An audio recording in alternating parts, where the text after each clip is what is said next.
I think we've all been waiting for. Uh, Session ultimately about political leadership. How prepared are our political leaders in thinking of youth as on top of their agenda? We have with us Mr. Tarun Vijay. We hope to be joined very soon by Ms. Shazia Elmi.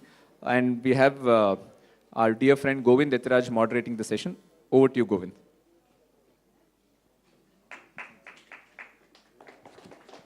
Thanks.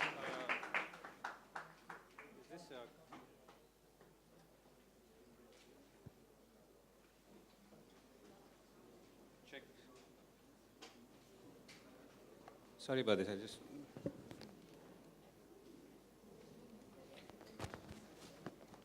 Okay, let me start off. Thank you very much for being here. Thank you very much, CII, for inviting me.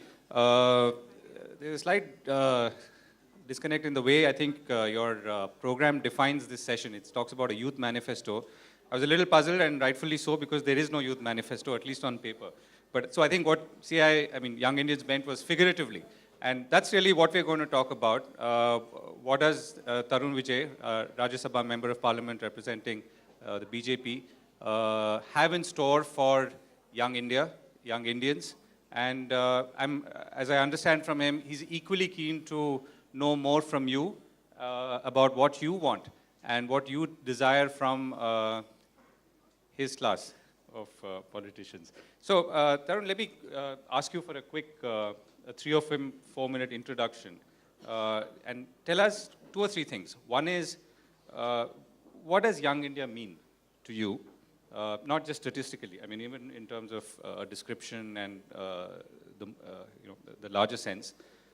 Secondly, as we go into election season and expectations are rising high, what are the 2 or 3 things that you feel we need to address first and most importantly? Namaste. I'm very happy to be here, and for me, Young India means the entire India. If there is an India which is 60% under 30, then we don't have to especially segregate the young Indians and the rest of the Indians. Whatever we do for an India which is very, very young, the youngest nation on this planet. So, my idea would be, what I mean with Young India would be a questioning India.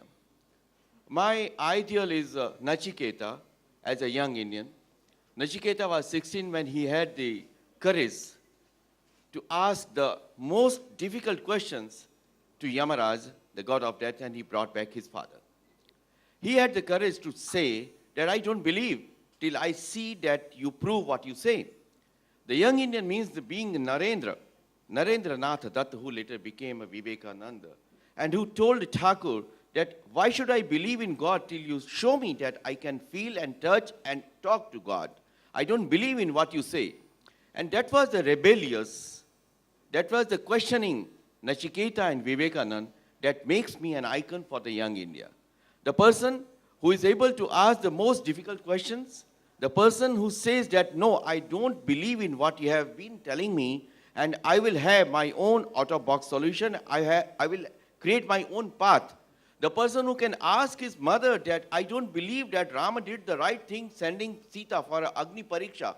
What was her crime? So that kind of a question, if he can say, a person who can say that no, first there is an economic rejuvenation and the persons, everyone who lives in India must have equal opportunity and equal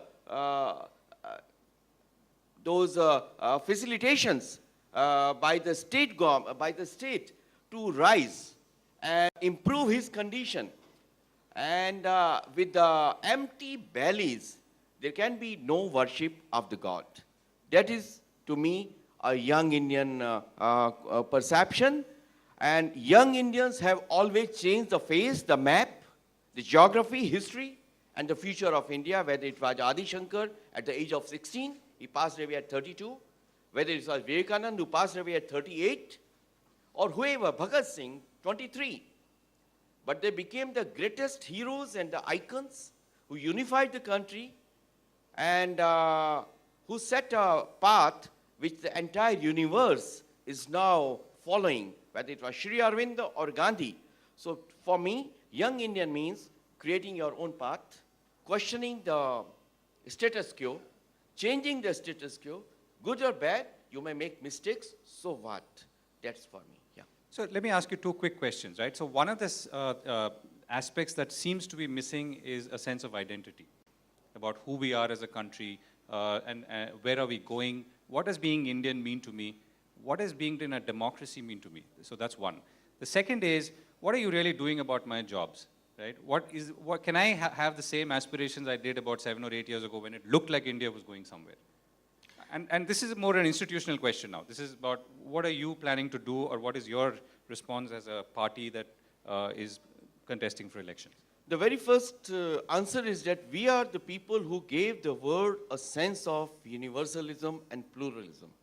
We were the very first people on this earth when the people were fighting each other on the basis of faith and class and creed.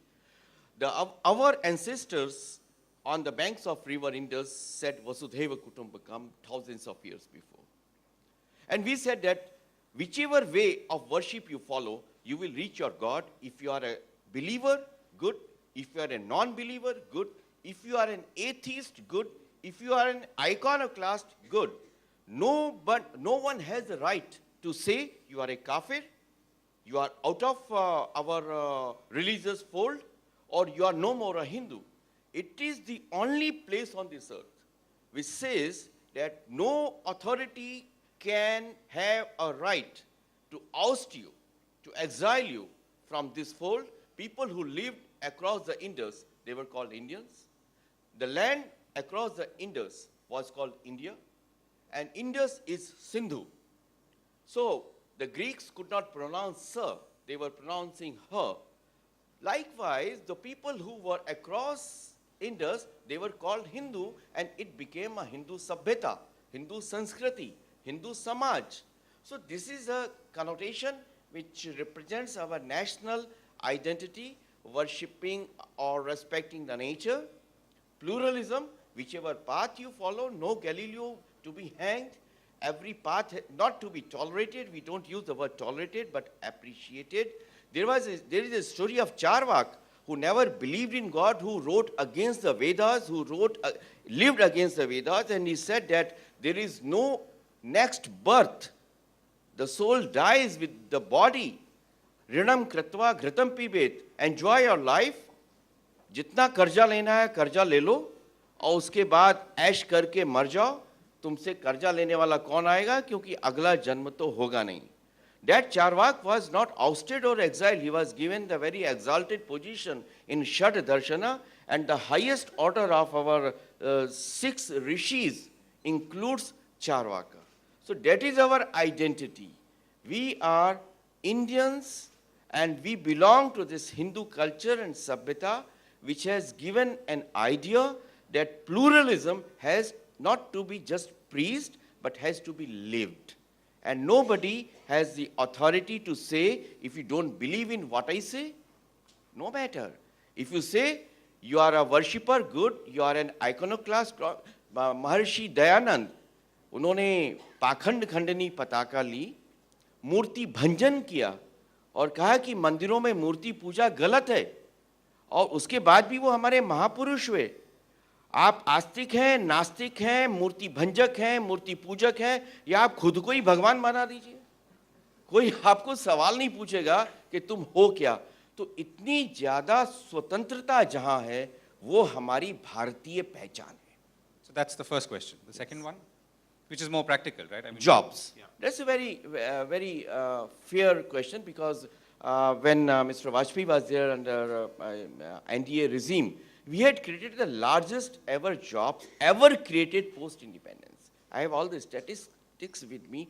More than 50 million jobs were created, and 50% of the highways ever constructed in India post-independence were created only during NDA rule. This is the record. The railways were reformed, the IT was introduced in a very revolutionary way that changed our outlook, that changed our all communication systems, and this is the job creation. We feel that more and more jobs can be created through infrastructure development.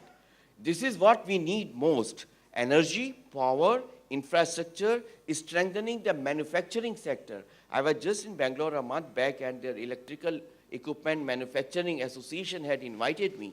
And they were aghast that the electrical equipment manufacturers are exporting their product to more than 32 countries abroad.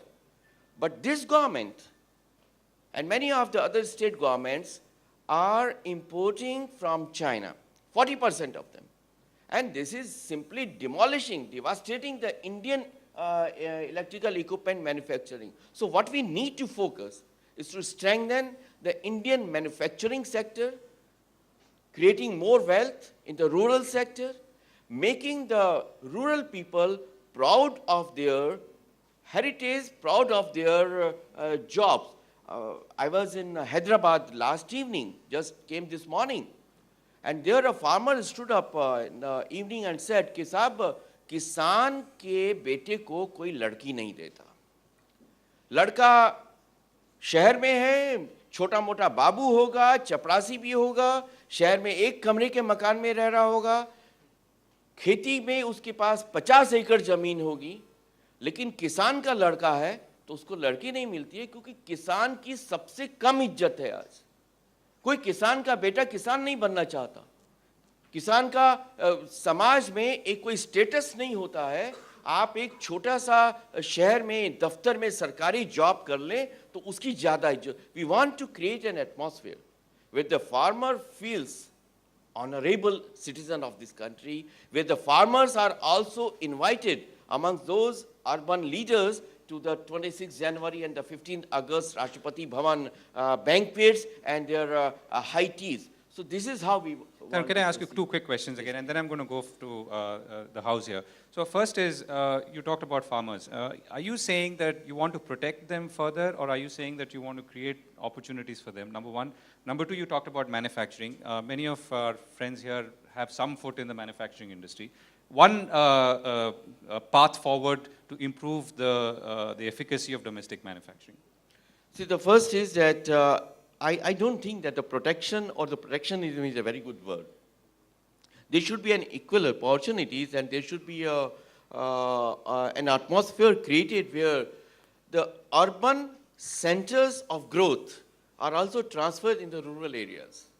And not just on the farming land, because we don't believe that the SEZs should be allowed and permitted on the farming land. We are like creating more and more gurgavs on the lands of farmers, and the Chaudhries get a lot of cash and currency in their hands, and they do nothing, and they go nowhere. They So buy this is not Audis. the kind of a thing.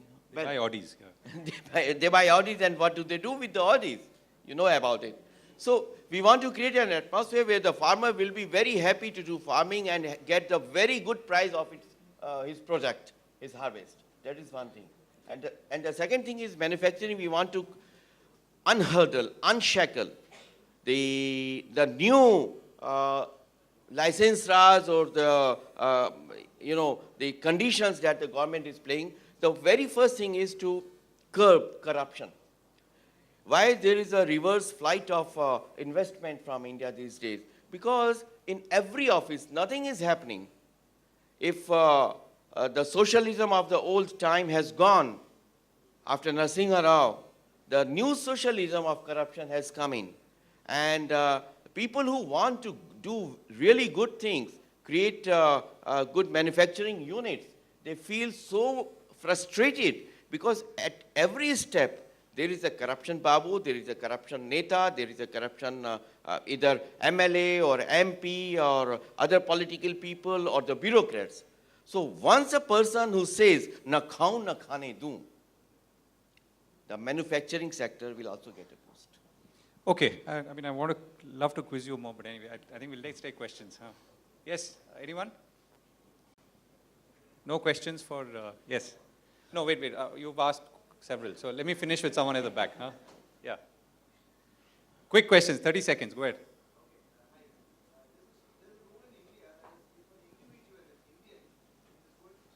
Or another individual, the government will sue him, or you can have a case against him. You will not only punish him, but also recover the money. Why? Am I right? I hope I'm right. I don't If I were to didn't get cheat it. a sales tax department or a customs department, the government can recover the money and penalize me also. Why doesn't this rule hold for politicians and government employees? Okay, there was someone else? Yeah, go ahead. And two, Very good question. is your or rather, a party- good advice. Yeah, two, two, three is your questions, yeah. party willing to implement this in the coming elections? Can you make it a part of a manifesto? Thank you. Okay. Yeah. My question is on the industry side. As young Indians, we all are either working for companies or want to be an entrepreneur. But the way the entrepreneurial system in India is established, it's so sad an affair that actually it takes time. You don't get loans for the younger generations to get into entrepreneurship. You don't have any strong mentorship based academic institutions which can actually guide the people at how to do the entrepreneurship part of it. So coming back to the YI agenda and the youth agenda, what are the specific 5 steps you're going to take, from the youth perspective, that these are going to actually enable investments, enable job creation, enable equal distribution of wealth, and actually help the country develop further? Just 5 pointers. Got it. Thank you so Okay, much. sir. Any more questions? I mean, quickly. Yeah. Later. Okay. Yeah. Go ahead.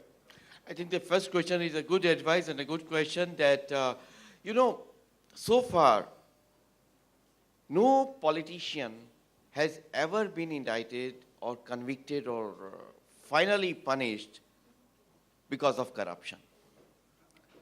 That is an irony. In spite of all the so-called harsh laws, and they get bail right just before the elections, and they are now in the thick of electioneering. They do every kind of a thing. So people have this kind of a feeling कि ये तो इनको कुछ नहीं होगा, कुछ भी कर लेंगे. And thank God, the Supreme Court has now hardened its attitude, and something is seen to be happening.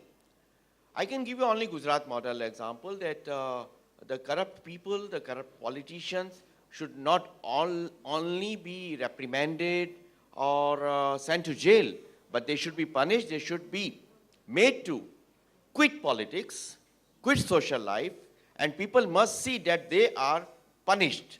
They are convicted and they are punished. And when there is a punishment, there is already a criminal procedure act says that all their properties is confiscated. So why do you give only the Gujarat model? I mean, not Karnataka, for instance. I don't know much about it, but that is Anyway. the more successful examples should be given. Okay. So, the second one, I think, so let me also define that question. One of the big problems that entrepreneurs face is not the policy. I think one is the policy part. The other is, let's say, getting permissions, dealing with, let's say, the civic authorities, getting permission to, let's say, open an office, some 20, 30 permissions. And that's really what kills people. Not so much about, can I get foreign direct investment and all that. I mean, though that's a separate issue. So maybe you want to respond to his question and say, what are the things that you will do to make the operational life of people wanting to start something, do business, become an entrepreneur easier? See, there is a term which is used in amongst those corporate leaders and those who go to the government offices and try to get things done. कायदा या फायदा. बाबू लोग पूछते हैं कि साहब आपको कानून के अनुसार चलना है तो आप कानून के अनुसार भी चल सकते हैं, तो वो कायदा हो गया. लेकिन अगर आपको फ़ायदा लेना है तो उसका तरीका दूसरा है, तो आप रास्ता चुन लीजिए. I think this kind of a thing should and. कायदे में फ़ायदा, कायदा या फ़ायदा नहीं, कायदे में फ़ायदा. और उसके लिए ज़रूरी है कि industry should not be going to the government offices and the babus, rather than government should come to the industry and say कि आप जो कर रहे हैं वो हिंदुस्तान की भलाई के लिए कर रहे हैं. आपकी मैन्युफैक्चरिंग यूनिट अगर आती है, सक्सेसफुल होती है, तो उससे जॉब क्रिएशन होता है, वेल्थ क्रिएशन होता है, लोगों को रोजगार मिलता है. तो गवर्नमेंट को एक ऐसा मोनोलिथ ग्रेनाइट वॉल की तरह से क्यों खड़े रहना चाहिए कि आप उसके धक्के मारते रहें या फिर कायदा या फायदा में से एक चीज आप चुनते रहें. कायदे में फायदे वाली बात को एस्टैब्लिश करते हुए कायदे की जो संस्था है यानी गवर्नमेंट है, उसको फायदा देने के लिए इंडस्ट्री के पास आना चाहिए. This is the one thing. दूसरा ये कि जो एक्सपोर्ट इंपोर्ट का मामला है, जैसे हम चाइना से बहुत ज़्यादा पूरी इंडस्ट्री उससे परेशान होती है, उसका कोई via media. The trade imbalance with China is more than 72%. And this is against the Indian interest. How it can be corrected? This should be the one thing that the export-import policy should favor very clearly, without any apologies, in favor of the Indian manufacturing unit. सारी दुनिया करती है अपने मुल्क के लिए. Obama यहाँ आते हैं, जापानीज प्राइम मिनिस्टर आबे आए, तो उन्होंने शिनमाया के लिए कितना एडवोकेसी किया यहाँ पे. हर मुल्क का प्राइम मिनिस्टर, राष्ट्रपति जब बाहर जाता है तो अपने मुल्क के बिजनेस और इंडस्ट्री को मजबूत बनाने की बात करता है. हमको ऐसा करने में क्यों हिचक या संकोच होना चाहिए? No, but I think you should also answer the question, how will you make domestic industry more competitive, rather than saying that I will protect you from Chinese imports? No, we are not saying that protecting. We are saying that you should prove yourself competitive in with the other countries. It's not that protectionism does not help any industry. So we will unshackle the manufacturing sector. We will unshackle from the government's file and babudam, and we will see that there are one window opportunities in again, you can say Gujarat, you can say Madhya Pradesh, you can say Chhattisgarh. Within 72 hours to 3-4 days, you get everything from land, from license, from okaying all your proposals. So if this kind of thing is happening at the central level, people would be happier. So are you saying that it's, I mean, I'm digressing slightly, but, but people do want to know, is it going to be easy to just replicate the Gujarat model, assuming everyone agrees it's successful, onto the national stage? Why not? Why not? No, how is the question? How is the question? Because the person who comes there has already shown it, he has delivered there, and he has his team, he has the model already experimented, so he will see that the central governments all filedom, babudam is also goes, and most important thing is the presence of a person who has proved his leadership. एक आदमी की उपस्थिति से भी बहुत वातावरण बदल जाता है, और एक ढीला ढाला आदमी होगा, उसकी चाल ढाल देख के भी वातावरण उदास हो जाता है. जो जहां डायनामिज्म होगा तो माहौल में, उसके यंत्रणा में और सरकार की स्टाइल में एक फर्क आ ही जाता है. One Any last question? question, please. Yes, Yeah. When you're talking about manufacturing, you're going to help get more manufacturing into India and creating more Can you workforce. just say a line about yourself? What do you do? Sorry, I'm into manufacturing myself. yeah, that's all. I would like to know, when you help get new manufacturers in, do you have more policies, or do you think of getting an exit program out? Because like when you talk about Chapter 11, Chapter 7 in the US, I think India suffers a big time with non-performing assets and units in India. So there is no helping hand from the government actually. You kind of scroll yourself and count yourself bankrupt by yourself, and no help So from the... did you also want to ask about the labor policy, or? No, not the Not labor necessarily. policy, but basically for the manufacturers, Okay. of the entrepreneurs. Yes. I mean, it's all very well to talk about we must do this, we must have manufacturing. The last term we spoke about 25% of India's GDP should come from manufacturing, which is absolutely fine in one-liners. The question today is, who has a plan?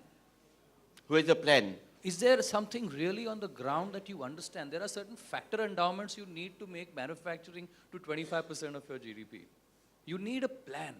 It's not enough to just say one line, कि हो सकता है कि आपको करना So चाहिए. what are you looking for? Can you tell us that How is there, does the BJP have a plan? No, there is, we'll come to that, but I'm saying what would you expect in that plan that you're I not mean, seeing? she mentioned a few points. You raised an important issue, which is labor issues, etc. I mean, there are, there are a lot of things, a lot of suggestions which industry, Young India, etc. So I think, Tarun, one of the things about, I guess, an audience like this is that people are also expecting a roll-up-your-sleeve solutions. They're not saying that, okay, we've heard the big policies, we've heard the direction, we all know where this country could go, we have we need an identity, we need the unifying force, but most of the problems that we face are far more down there rather than up there. See, we are now, in a day or two, we will be releasing the BJP's vision document. And in a black and white, everything that you want to know and read, that will be there. It is not just blah blah, and it is not just Shabda Vilas, which we say in Sanskrit. But we would very much like to assure everything, and we have a couple of points that what we will be going and what we have done before also. And you know that how Vajpayee government did in infrastructure development. So the basic path for the rejuvenation of Indian manufacturing sector passes through strengthening the power sector, addressing the energy issues, and building the infrastructure all over. So these are the three major channels which will strengthen the manufacturing sector. And she asked about exit, right? I mean, I think, when a company goes bankrupt or a company is in financial difficulty, the process of, it's a very specific question to do with, more banking perhaps rather than manufacturing, but how does someone get out of it? Because the law and the government currently forces you to keep, really keeping a sort of ICU patient, I don't know if ICU patient is the right word, but basically you're pumping money and energy into something that perhaps has no life. I can only say about the exit of the bad governance from Delhi and more specifics, because I'm not I cannot get into that specifics now. Okay, and more questions? Last few questions, yes. So how is BJP a party with a difference with all the disruptions and that BJP caused in the last parliament and all the taxpayers' money that was lost? Not wasted. Okay, there.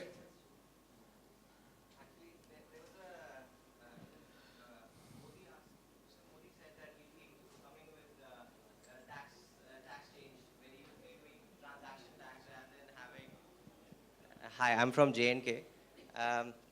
Basically, Mr. Modi said some time ago that he'll be coming out with a transaction tax, which would eliminate the tax at all. Has the BJP come up with a procedure how to implement it, and how would it work?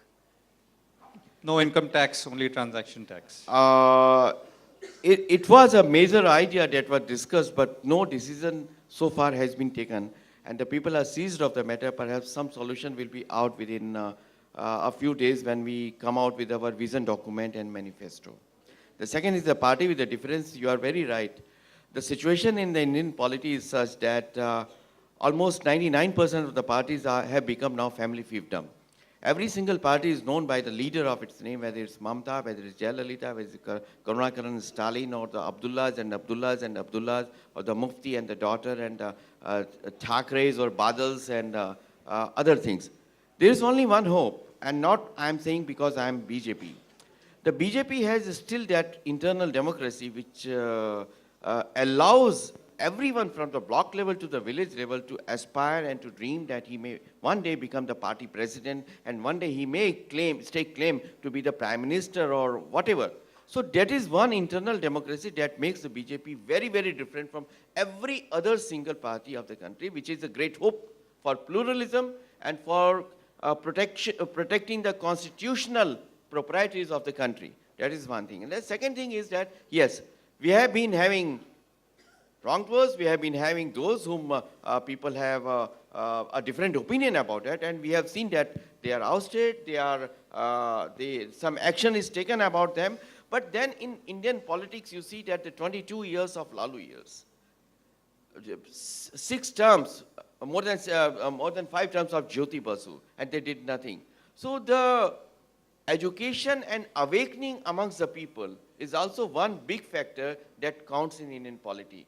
There is one very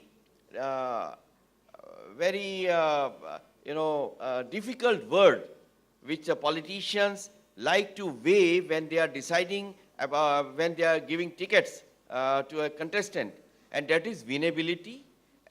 So there are certain areas when there is a clash between a winnability and the goodness of a candidate, very, very clearly. So one has to weigh about it, and democracy is all a game of numbers. So head count that So I think he was matters also at the asking end of about the disruptions in parliament. I think, because if I turned 18 5 years ago, and thus I'm one of the quote unquote first time voters, all I've seen is a parliament which has been ripped apart through all kinds of disagreements, disruptions, fights. See, I became member of parliament 2.5 years before, and my first diksha or initiation in the parliament was only through disruption and not through debate. We felt really very sad about it because we do a lot of homework about our special mentions, about 0 hours, about asking the questions, and when our question is listed in the first 3 or 4, when there is a chance that the minister will be able to answer our question in the question hour, and then suddenly there is a disruption. But what opposition can do if the treasury benches do not allow them to raise the legitimate questions, have a debate on the corruption issues. Suppose if on 2G there was no disruptions, all that 20,000 crore that a country has got back would never have got back. So disruption also becomes sometimes sad, but the last resort, last instrument to pressurize the government to see truth. Okay, last question, and then I'm going to ask you the last question. Then. Good afternoon, sir. My question to you is, with total confidence on Modi sir's leadership in leading our nation in the coming time, my question is fairly simple. If elected. I mean. If elected, of course. If elected. My question is fairly simple. In the last few decades, like you also said, the contribution of youth, educated, literate, entrepreneurial youth in active politics has almost vanished. Vanished? Almost vanished. People like us, entrepreneurial people like us, or educated people like us, do not see politics in terms of contributing, in terms of active leadership. How do you see that changing in your term? I think I'm seeing that more and more young people and the professionals, software engineers, CAs, advocates, doctors, they are joining politics. The Modi team consists of hundreds and thousands of such people who are working in Bangalore, in Chennai, in Mumbai, in Kolkata, in Delhi, and even abroad, and who are creating a new atmosphere. The Youngistan is completely, taking a lead in the present atmosphere of change. So I don't think that the young people are taking a back seat. Even if I'm opposing Congress or I'm seeing that Rahul doesn't hold any content, whatever he says, but I welcome that young people are coming, whether it's Akhilesh Yadav or Sukhvinder Badal or Rahul or even Arvind Kejriwal. Let them say whatever they want to say. Let the people judge them on their performances. But seeing that young people from various quarters, from various ideologies, with various programs, enriching the Indian polity with new language, with new idioms, it's a good sign for Indian democracy. So, Tarun Vijay, last question. When you joined politics, you must have had some dreams or aspirations about what you could do with it, what you could do once you were in politics. Years have passed. What do you think you've achieved in the path that you set out or the journey that you set out? What's remaining, and what would you do as Tarun Vijay to change what you can? I think it was very difficult in the beginning because I felt very disillusioned that most of the time in Rajya Sabha, either we are doing the disruptions or we are a victim of the disruptions by other parties. But gradually I understood that a parliamentarian who wants to do really something good has great opportunities. If really he wants to do something, if he wants to get into the corruption path, nobody can stop him. But he wants to deliver in his constituency, nobody can stop him either. It is only the willpower. So I am one of those with the largest attendance rate, largest number of questions, largest number of special mentions and 0 hours. And we have been touring my constituency, the entire state, not just one constituency. I come from Dehradun. But being a Rajya Sabha member, I have to take care of the entire Uttarakhand. So in the upper hill regions, I have been going there, and most of my MP land has been spent in the hill areas. So that is one thing. The second thing is I get an opportunity to tour the country, make people aware of our party's policies and get a feedback, and then I convey that to my higher leaders. In manifesto, there have been specific changes because of us, and it's about the border area management. The Indian border is very undefended. We are seeing a great exodus from all our border areas, from Ladakh, Chushul to Arunachal's Tawang, including Uttarakhand. So we want that special border area attention should be paid, a commission should be made so that the border area people do not feel forced to leave their villages and areas. Then the power generation, saving Ganga. So these are the some issues that I had been working on. And tribals, we started a school in Dehradun with the help of Ashok Jhunjhunwala and Mr. F.C. Kohli of TCS, completely focusing on the poor, marginalized tribal children from northeast region who were otherwise being victim of insurgencies and terrorist groups. We are making them getting into the educational mainstream through CBSE, English medium schools. So these are some of the things that I was able to do. And would you, as a young man again, you're still young, but if you were a young person when you were entering politics, would you do the same thing that you are doing today? Would you join politics in the same way? I think yes, there is a very strong need, and I often quote that there were people who testified against Bhagat Singh in a Lahore court. The judge wanted people who would give their statements against Bhagat Singh, Rajguru and Sukhdev. Passion becomes the one who doesn't care for the money but serves the country without caring for his life. That should be the ideal of the politicians. Yes, the politician doesn't have any respect today, any honor today, because most of them I see are big money bags, very arrogant people. And even in Central Hall, we see that our political colleagues, they give 500 rupees as a tip to the bearers, while the one cup of tea costs only 1 rupee and coffee 2 rupees and dosa 3 rupees. So I had demanded that all the subsidies on food from Parliament must end, and parliamentarians should be made to either pay at the market price or maybe 5% more, so that they don't feel very comfortable using these subsidies. And, yeah. Okay, no, I think you made your point. Thank you so much.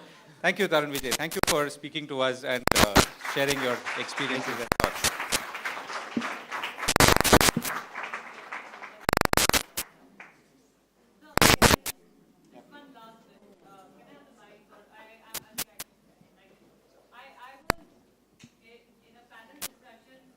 Sitting with Narendra Modi ji for almost 3 hours on the Women's Day. He had this celebration of Chai Pe Charcha with women on Women's Day, and we were all there. I heard questions from 1,500 cities who were, it was commonly being telecast, and it was a huge show that happened that day. It was a marathon telecast. Questions came on literacy, agriculture, women empowerment, security, industry, infrastructure. And for everything, Modi ji had a module, which was experimented and worked upon in Gujarat. My question to him, and again, not just a question, but a request. There was a little lack of information on a module on sports, and especially on parasports. You, as if elected, a party with an open mind and vision for the future of India, will adopt certain modules which have been tried in other states like Haryana for sports and have been very successful, even if they belong to a different party? Very much so, I promise. And thank you very much for raising this issue, because the sports are very neglected segment in India. And Haryana has shown a lot of success and achievement in this area. We don't believe in political apartheid. We don't believe in any kind of untouchability in political area from wherever. We believe in the Vedic concept, Ano Bhadra Kratavo Yantu Vishwata. Let noble thoughts come to us from all the quarters, whether it's a Congress or CPI or CPM. So we have been doing that, and we will take up this. Thank you so much, sir. I feel very assured as a sports person. Yeah. The only thing, the last thing that I would like to say, urge and request you to be a change maker.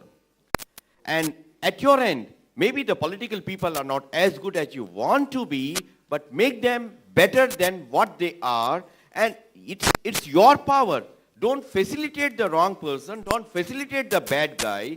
You are also one of those segments who facilitate all those Diwali gifts and Dashera gifts and the holy gifts to those people who do not do anything good, anything right. So stop it at your end, and every individual must start from his own morcha. Thank you.